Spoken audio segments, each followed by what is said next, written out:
നാണക്കേടായി ഈ തിരുവനന്തപുരത്ത് തേരാപ്പാര അങ്ങോട്ടും ഇങ്ങോട്ടും ഓടി കിടക്കുന്ന ഈ പാലിയോടുള്ള എന്റെ വാർത്ത എടുത്ത് നിങ്ങൾക്ക് ഇടാൻ വേണ്ടി ഞാരുടെ ഗുണ്ടബിനുവാൻ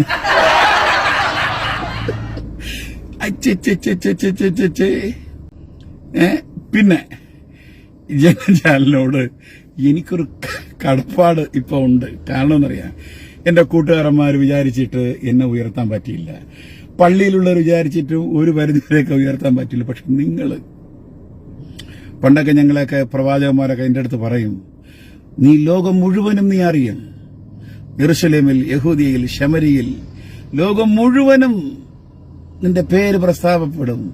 പക്ഷേ ഞാൻ ഒരു വാക്യം പോൽ കേട്ടിട്ടുണ്ട്, ദൈവത്തിന്റെ വഴികൾ മന്ദമാരുതലിലൂടെ മാത്രമല്ല കൊടുങ്കാറ്റിലൂടെയുണ്ട്, മിത്രത്തിലൂടെ മാത്രമല്ല ശത്രുവിലൂടെയുണ്ട്. ദൈവത്തിന്റെ വഴി എന്ന് പറഞ്ഞ് നീ വിചാരിക്കുന്നിടത്ത് കൂടെയല്ല. അപ്പൊ വിചാരിക്കുന്ന വ്യക്തികളിലൂടെ എന്നെ ഉയർത്തുമെന്നൊക്കെ പ്രതീക്ഷിച്ചിരുന്നതിന്റെ അസ്ഥാനത്തായി വിചാരിക്കാത്ത ശത്രുവെന്ന് അല്ലെങ്കിൽ എതിരാളിയെന്ന് ചിന്തിച്ചവരിലൂടെ എന്നെ ഉയർത്തുവാൻ, എന്നെ മാനിപ്പാൻ എന്തുള്ളൂ ഞാൻ എന്ന് രാവിലെ എഴുന്നേറ്റ് ഞാൻ ആലോചിക്കുകയാണ്. എനിക്ക് വേറൊരു കാര്യം തമാശ വേണം. ഇന്ന് രാവിലെ എഴുന്നേറ്റ് ഞാൻ പഴിഞ്ഞയും കാന്താരി മുളകും ചാളക്കരുവാടും കൂടെ തിന്നുകൊണ്ടിരിക്കുകയാണ്. അപ്പോൾ എനിക്ക് +64 +78 എന്നൊക്കെ പറഞ്ഞ് എന്നെ അങ്ങ് ഓസ്ട്രേലിയ അവിടെ ഇവിടെ നിന്നൊക്കെ ആൾക്കാർ വിളിക്കുന്നു. ഞാൻ ഇതാരുടാന്ന് ചോദിക്കുന്നു. സൂററ്റിൽ നിന്നൊരു സഹോദരൻ വിളിക്കുന്നു, ബ്രദർ നിങ്ങളുടെ കാര്യങ്ങൾ TV-യിൽ കാണുന്നു. ഞാൻ എന്റെ കാര്യമോ? ഞാൻ നോക്കി വേണ്ട സായു പാലിയോടെന്ന് പറഞ്ഞ ഇങ്ങോട്ട് വാർത്ത. അയ്യേ, ജനം ചാനലിന് വാർത്താ ദാരിദ്ര്യമോ? ഈ പിന്നെ മനം ചാനൽ, ഞാൻ മലം എന്ന് പറയുന്നില്ല, കാരണം എനിക്ക് ഒരു നന്ദി ഉണ്ട് ഈ ചാനലിന്. പെന്തക്കോസ്തിനെതിരെയും ക്രൈസ്തവതയ്ക്കെതിരെയും തിരുവഴുത്തിനെതിരെയും പിന്നെ വാഴമുട്ടം അതിനോട് ബന്ധപ്പെട്ടുള്ള കാര്യങ്ങൾക്കെതിരെയും ജനം TV രാവിലെ തൊട്ട് രാത്രി വരെ ഇങ്ങനെ ഈ പറഞ്ഞ പോലെ ഒരു ഷോ. അതിനെനിക്ക് പട്ടി ഷോ എന്ന് ഞാൻ പറയത്തില്ല. അതിനെനിക്ക് തോന്നുന്നത്, ഈ പട്ടികൾക്കൊരു എല്ല് കിട്ടിയാൽ അതിനെ കടിച്ചോട് നടക്കും. വാസ്തവത്തിൽ ആ എല്ലിനകത്തുനിന്ന് ഒന്നും വരികയില്ല.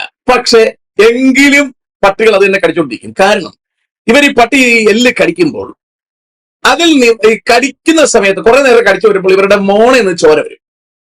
മോണയിൽ നിന്ന് രക്തം പുറത്തേക്ക് വരുമ്പോൾ ഈ പട്ടികൾക്ക് അത് വായിക്കാത്ത ടേസ്റ്റ് ഉണ്ടാവും, രക്തത്തിന്റെ ഒരു ഗന്ധം ഉണ്ടാവും. അപ്പൊ വാസ്തവത്തിൽ പട്ടിയുടെ വിചാരം എല്ലിന്നാ ഇത് വരുന്നത് അവന്റെ മോണെന്നാ. ഇവര് എല്ലിട്ട് ഇങ്ങനെ കടിക്കുമ്പോൾ കുറേശ്ശെ വിഷം ഇവർക്ക് ഇതിനകത്തുനിന്ന് എന്ന് പറഞ്ഞാൽ ഇവരുടെ തന്നെ പല്ലിന്റെ ഇടയിൽ നിന്ന് ഇറങ്ങി വരുന്നുണ്ട്. ഇവർ ഇത് കുടിച്ച് ആസ്വദിച്ച് പിന്നെയും ഈ എല്ല് കടിച്ചുകൊണ്ടേയിരിക്കുകയാണ്. അല്ലാതെ ഇതിനകത്ത് യാതൊന്നുമില്ല. അതുകൊണ്ട് ജനം TV-യൊക്കെ അന്ന് തൊട്ട് ഇന്ന് വരെ വേറെ ഒരു വാർത്തയും എടുക്കുന്നില്ല. അവരിതിന്റെ പുറകെ നടക്കുകയാണ്. എപ്പോ നോക്കിയാലും അനിൽ നമ്പ്യാരൊക്കെ ഇത് വേറൊന്നും പറയാനില്ല അവർക്ക്. ഇവിടെ മതപരിവർത്തനം നടക്കുന്നു, FCRA അക്കൗണ്ട് ഇവിടെ ക്ലോസ് ചെയ്തതുകൊണ്ട് ഇവിടെ ആർക്കൊക്കെയോ എന്തൊക്കെയോ നഷ്ടം സംഭവിച്ചു, പിന്നെ ബിനു വാഴമുട്ടം ആരെയോ എന്തൊക്കെയോ ചെയ്തു, ചുമ്മാ ഇങ്ങനെ ഓരോന്ന് പറഞ്ഞുകൊണ്ടേന്ന്. അതിപ്പോ ആരും കാണാതായി, ആ വാർത്ത തന്നെ ആരും ശ്രദ്ധിക്കാതായി. എനിക്കത് വളരെ മോശമായിട്ടുള്ള അഭിപ്രായങ്ങളാണ് അവർ പറയുന്നത്. പെന്തക്കോസ്തുകാര് പൈസ കൊടുത്ത ആൾക്കാരെ പിടിച്ചോണ്ട് പോകുന്നു. നിങ്ങൾ നിങ്ങളുടെ കൂടെ ഉള്ളവരെ തന്നെ വില കുറച്ച് പറയരുത്. പൈസയ്ക്ക് വേണ്ടി നടക്കുന്നവരാണ് അവര്. വില കുറച്ച് പറയരുത്. ഹിന്ദു കുടുംബത്തെ മതപരിവർത്തനം ചെയ്യുന്ന ദൃശ്യങ്ങൾ പുറത്ത് പൈസ കൊടുത്ത് മറിക്കാൻ പറ്റുന്ന ജനം ഒരു കാര്യത്തിലും.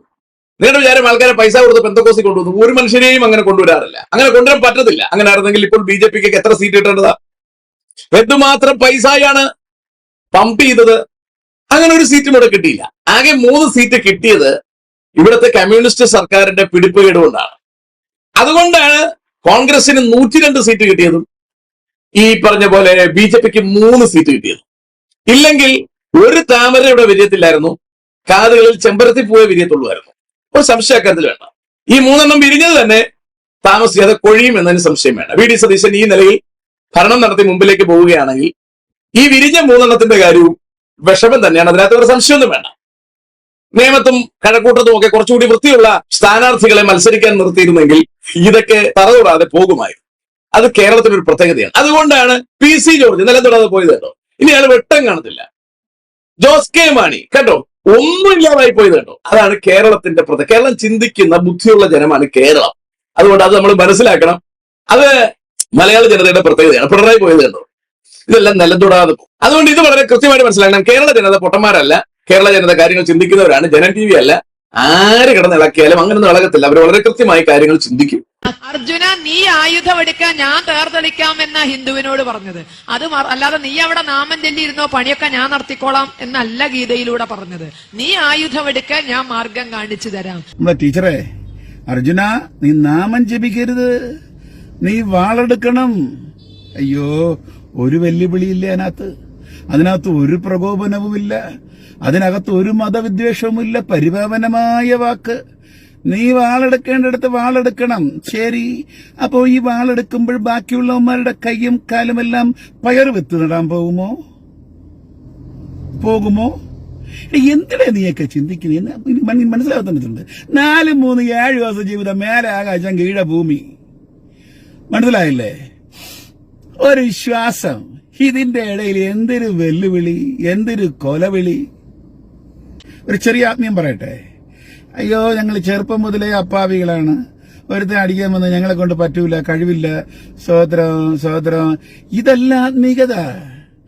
നീയൊക്കെ ചെയ്യുന്നത് പോലെ അതിലും അതീതമായി, അതിലും വൃത്തിയായി, വൃത്തി എന്നൊരു പദം, അതൊരു പദമാണ്, വൃത്തിയായി ചെയ്യാൻ പറ്റും.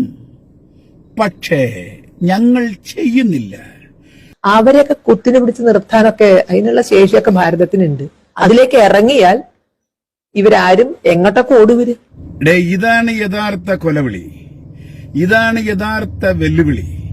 ഇതിനെയൊക്കെ അപേക്ഷിച്ച് നോക്കുമ്പോ ഞങ്ങളീ പറയണതെല്ലാം പൈങ്കിളി കമ്പിത്തിരികൾ മാത്രമാണ്. പിന്നെ ഇതിനേക്കാളും അതീതമായി പറയാൻ ഞങ്ങളെ കൊണ്ട് പറ്റും. ഞങ്ങളെ കെ. തോമസ് പാസ്റ്റർ ഒരു പ്രസ്താവന നടത്തിയപ്പോൾ നിങ്ങൾ വിവാദം, ഗുണ്ട എന്നൊക്കെ പറഞ്ഞില്ലേ?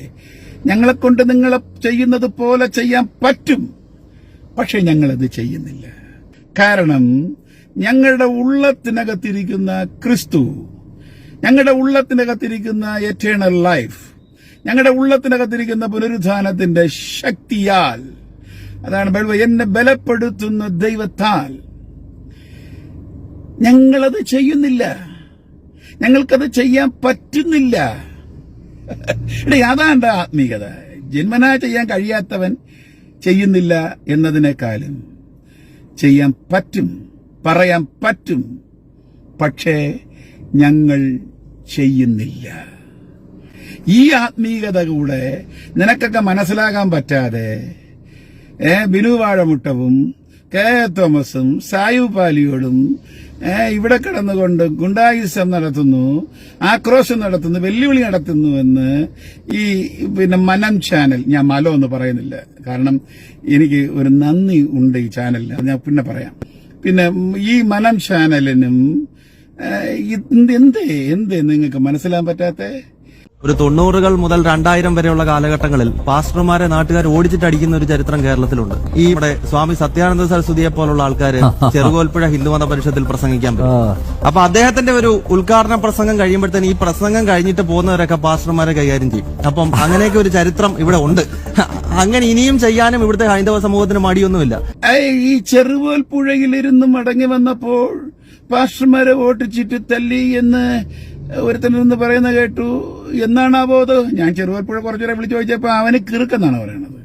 നീ കൊതുവിനെ അടിച്ച ചരിത്രം വല്ലതാണോ പറയണത്? നീ അല്ല, കടപ്പാടുണ്ട്, ഒരുപാട് കടപ്പാടുണ്ട്, മനസ്സിലായില്ലേ? അപ്പോ ഈ ദിവ്യമായ കടപ്പാടിന് ജനചാലിന് എന്ത് ഞാൻ പകരം തരും? എന്ത് കൈക്കൂലി തരാൻ വെള്ളിയും പൊല്ലും എന്റെ കയ്യിലില്ല സഹോദരങ്ങളെ, എന്റെ കയ്യിലൊന്നുമില്ല. എന്നെ ഇത്രയും നിങ്ങൾ പബ്ലിഷ് ആക്കി എന്റെ ഒന്നുമില്ല. ഒരു പാട്ട് ഞാൻ ജനൻ ടിവിക്ക് വേണ്ടി ഡെഡിക്കേറ്റ് ചെയ്ത് ഈ വീഡിയോ ഞാനിവിടെ ഫുൾ സ്റ്റോപ്പ് ഇടുകയാണ്.